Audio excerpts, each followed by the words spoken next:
Feels like every day we're presented with a new reason as to why allowing these big gaming publishers such as PlayStation and Xbox to go away from physical games is a mistake. So let's start off with PlayStation. This is coming from IGN and Tom Phillips, who writes PlayStation Network back online after outages caused PSN users to lose access to their games for hours. The PlayStation service status page reports that all services are up and running. Issues related to the PlayStation Store have been resolved and players have returned to playing their games. IGN will add to this page with any updates from Sony.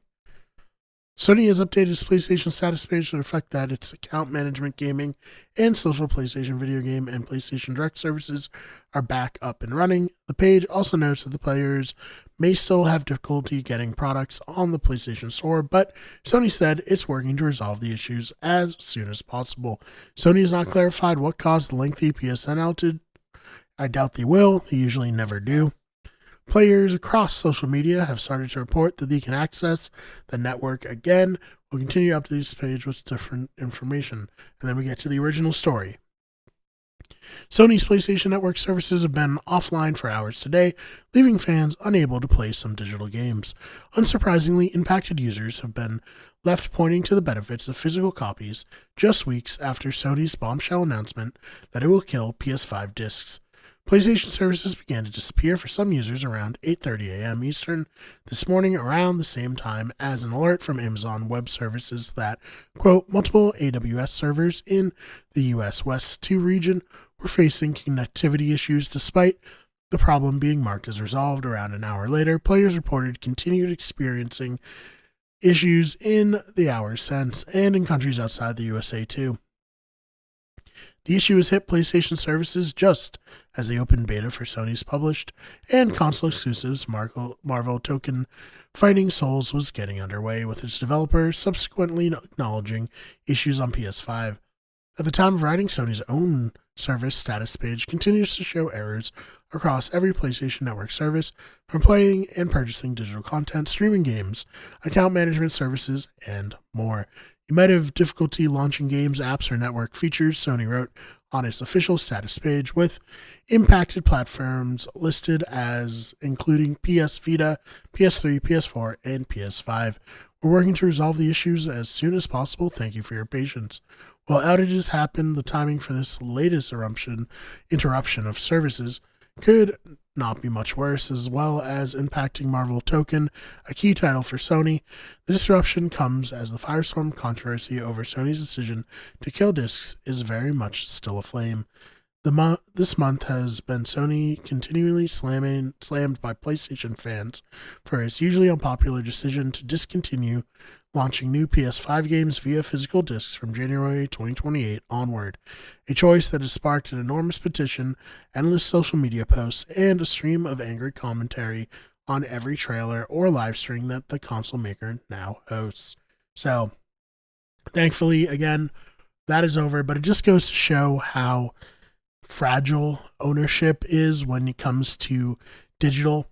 Ideally, with Steam, you can download a game and then it's on your computer and you can play it. But for whatever reason, Sony doesn't allow that. They just make it so you have to have a persistent connection to their servers, and they are not alone. Let's head over to Windows Central and Alexander Cope, who writes, "It's not just you. Xbox is down for everyone right now."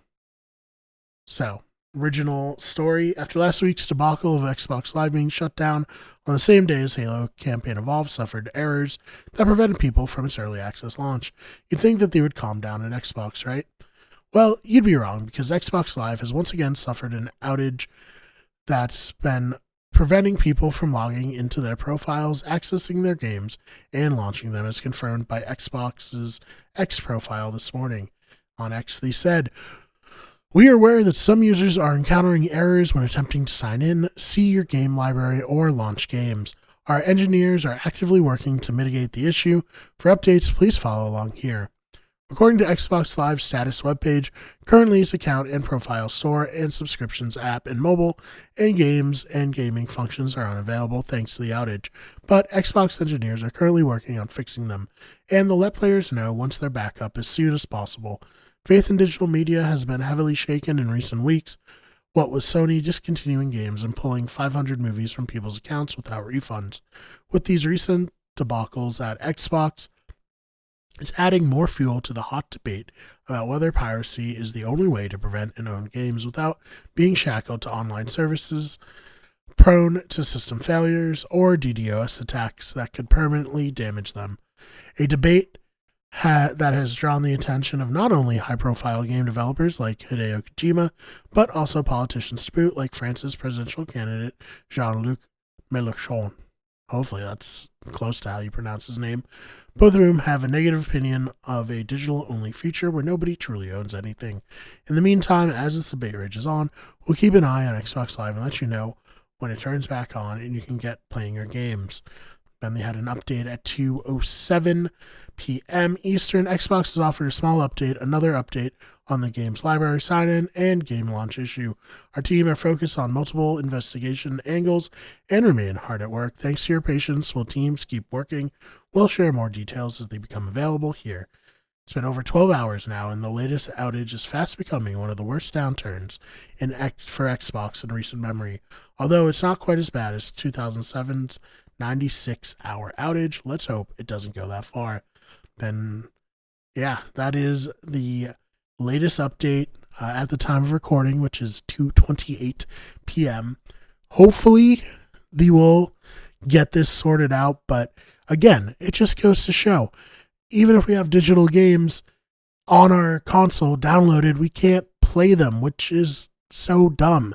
If there's going to be a future in which we don't see these games as physical copies anymore, then we have to have them available to be played offline. It's just so silly that we're at this point where we're beholden to whether or not Sony or Microsoft can keep servers up. But what are your thoughts on this? Are you as bummed out as I am that you can't play your Xbox? Let me know in the comments. And if you enjoyed this video, please subscribe. We have new videos coming out all the time here on the channel. Check out the main channel, Wiki Get Everything, where we cover video games in the form of video essays and video game reviews.